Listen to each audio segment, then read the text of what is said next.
Lesson 6 from Flamingo, Poet and Pancakes, about the author Asakamitran, 1931, a Tamil writer, recounts his years at Gemini Studios in his book My Years with Boss, which talks of the influence of movies on every aspect of life in India. The Gemini Studios, located in Chennai, was set up in 1940. It was one of the most influential film-producing organizations of India in the early days of Indian film-making. Its founder was S.S. Vasan. The duty of Asakamitran in Gemini Studios was to cut out newspaper clippings on a wide variety of subjects and store them in files. Many of these had to be written out by hand. Although he performed an insignificant function, he was the most well-informed of all the members of the Gemini family. The following is an excerpt from his book My Years with Boss. Pancake was the brand name of the makeup material that Gemini Studios bought in truckloads. Greta Garbo must have used it, Miss Gohar must have used it, Vijayantamala must also have used it, but Radhi Agnihotri may not have even heard of it. The makeup department of the Gemini Studios was in the upstairs of a building that was believed to have been Robert Clive's stables. A dozen other buildings in the city are said to have been his residence for his brief life and an even briefer stay in Madras. Robert Clive seems to have done a lot of moving, besides fighting some impossible battles in remote corners of India and marrying a maiden in St. Mary's Church in Fort Street, George in Madras. The makeup room had the look of a hair-cutting salon with lights of all angles around half a dozen large mirrors. They were all incandescent lights, so you can imagine the fiery misery of those subjected to makeup. The makeup department was first headed by a Bengali who became too big for a studio and left. He was succeeded by a Maharashtrian who was assisted by a Dharwar Kannadiga, an Andhra, a Madras Indian Christian, an Anglo-Burmese and the usual local Tamils. All this shows that there was a great deal of national integration long before AIR and Doordarshan began broadcasting programs on national integration. This gang of nationally integrated makeup men could turn any decent-looking person into a hideous crimson-hued monster with the help of truckloads of pancake and a number of other locally made potions and lotions. Those were the days of mainly indoor shooting. And only 5% of the film was shot outdoors. I suppose the sets and studio lights needed the girls and boys to be made to look ugly in order to look presentable in the movie. A strict hierarchy was maintained in the makeup department. The chief makeup man made the chief actors and actresses ugly, his senior assistant the second hero and heroine, the junior assistant the main comedian, and so forth. The players who played the crowd were the responsibility of the office boy. Even the makeup department of the Gemini studio had an office boy. On the days when there was a crowd shooting, you could see him mixing his paint in a giant vessel and slapping it on the crowd players. The idea was to close every pore on the surface of the face in the process of applying makeup. He wasn't exactly a boy, he was in his early 40s, having entered the studios years ago in the hope of becoming a star actor or a top screenwriter, director or lyrics writer. He was a bit of a poet. In those days I worked in a cubicle, two whole sides of which were French windows. I didn't know at that time they were called French windows. Seeing me sitting at my desk tearing up newspapers day in and day out, most people thought I was doing next to nothing. It is likely that the boss thought likewise too, so anyone who felt I should be given some occupation would barge into my cubicle and deliver an extended lecture. The boy in the makeup department had decided I should be enlightened on how great literary talent was being allowed to go waste in a department fit only for barbers and perverts. Soon I was praying for crowd shooting all the time. Nothing short of it could save me from his epics. In all instances of frustration, you will always find the anger directed towards a single person openly or covertly. And this man of the makeup department was convinced that all his woes, ignominy and neglect were due to Kothamangalam Subbu. Subbu was the no-2 at Gemini Studios. He couldn't have had a more encouraging opening in films than our grown-up makeup boy had. On the contrary, he must have had to face more uncertain and difficult times, for when he began his career, there were no firmly established film-producing companies or studios. Even in the matter of education, especially formal education, Subbu couldn't have had an appreciable lead over our boy, but by virtue of being born a Brahmana virtue, indeed. He must have had exposure to more affluent situations and people. He had the ability to look cheerful at all times, even after having had a hand in a flop film. He always had work for somebody. He could never do things on his own, but his sense of loyalty made him identify himself with his principal completely and turn his entire creativity to his principal's advantage. He was tailor-made for films. Here was a man who could be inspired when commanded. The rat fights the tigress underwater and kills her, but takes pity on the cubs and tends them lovingly. I don't know how to do the scene, the producer would say, and Subbu would come out with 4 ways of the rat pouring affection on its victim's offspring. Good. But I am not sure it is effective enough, the producer would say, and in a minute Subbu would come out with 14 more alternatives. Filmmaking must have been and was so easy with a man like Subbu around, and if ever there was a man who gave direction and definition to Gemini Studios during its golden years, it was Subbu. Subbu had a separate identity as a poet, and though he was certainly capable of more complex and higher forms, he deliberately chose to address his poetry to the masses. His success in films overshadowed and dwarfed his literary achievements, or so his critics felt. He composed several truly original story poems in folk refrain and diction, and also wrote a sprawling novel Thalana Mohanambal, with dozens of very deftly etched characters. He quite successfully recreated the mood and manner of the Devadasis of the early 20th century. He was an amazing actor. He never aspired to the lead roles, but whatever subsidiary role he played in any of the films, he performed better than the supposed main players. He had a genuine love for anyone he came across, and his house was a permanent residence for dozens of near and far relations and acquaintances. It seemed against Subbu's nature to be even conscious that he was feeding and supporting so many of them, such a charitable and improvident man. And yet he had enemies. Was it because he seemed so close and intimate with the boss? Or was it his general demeanor that resembled a sycophant's?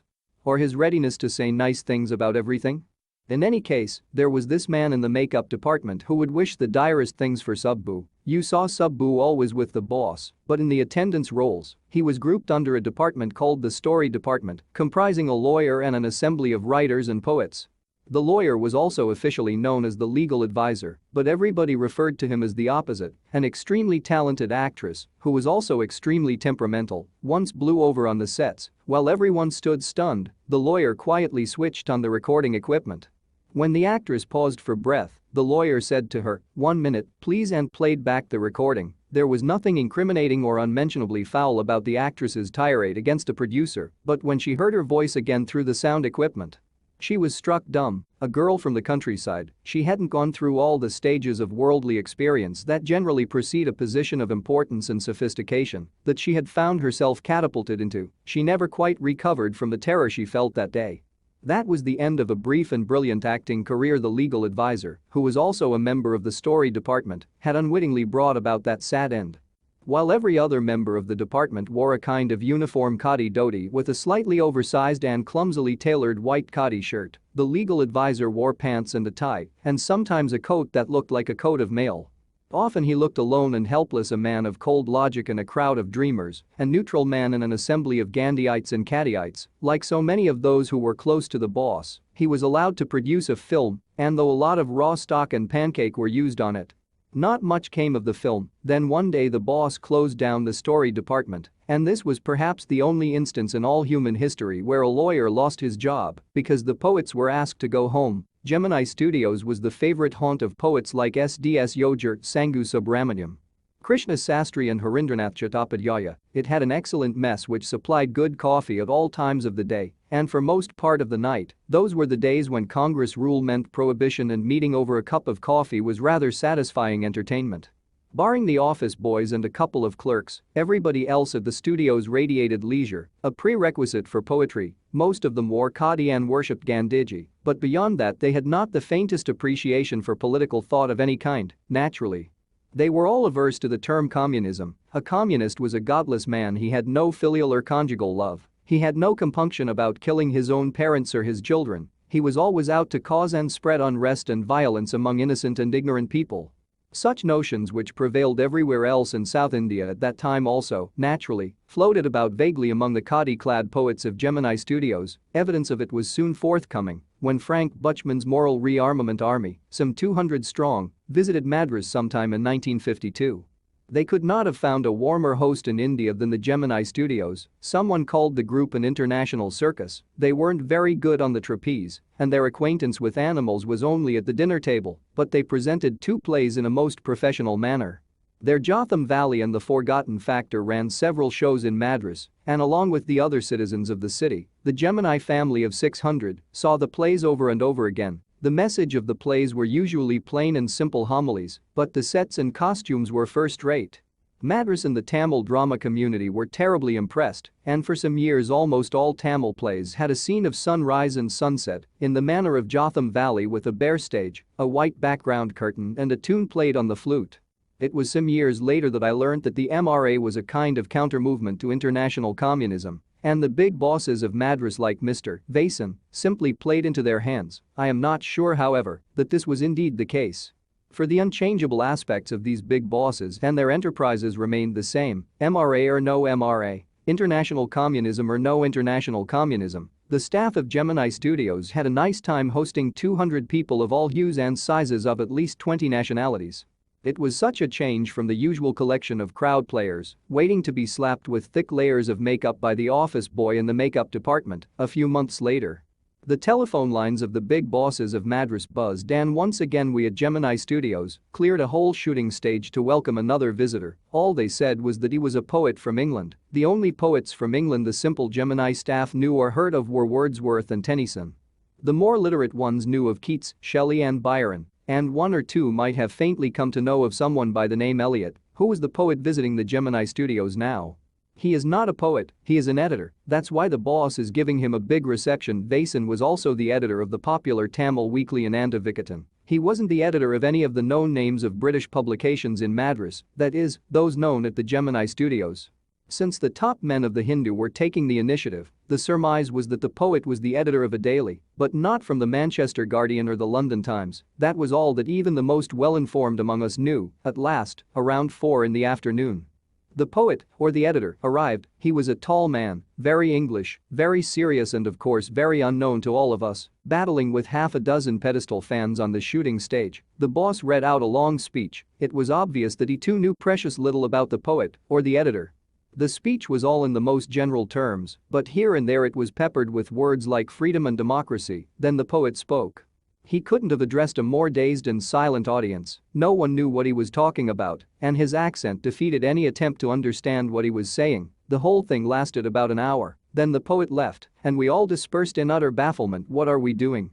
What is an English poet doing in a film studio which makes Tamil films for the simplest sort of people? People whose lives least afforded them the possibility of cultivating a taste for English poetry? The poet looked pretty baffled too, for he too must have felt the sheer incongruity of his talk about the thrills and travails of an English poet. His visit remained an unexplained mystery. The great prose writers of the world may not admit it. But my conviction grows stronger day after day that prose writing is not and cannot be the true pursuit of a genius. It is for the patient, persistent, persevering drudge with a heart so shrunken that nothing can break it. Rejection slips don't mean a thing to him. He at once sets about making a fresh copy of the long prose piece and sends it on to another editor enclosing postage for the return of the manuscript.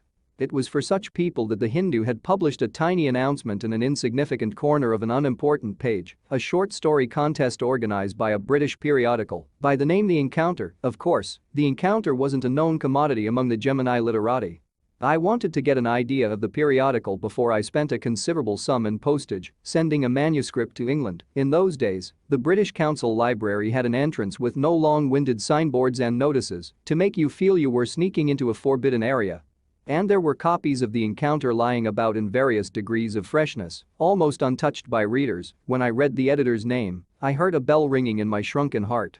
It was the poet who had visited the Gemini Studios. I felt like I had found a long-lost brother, and I sang as I sealed the envelope and wrote out his address.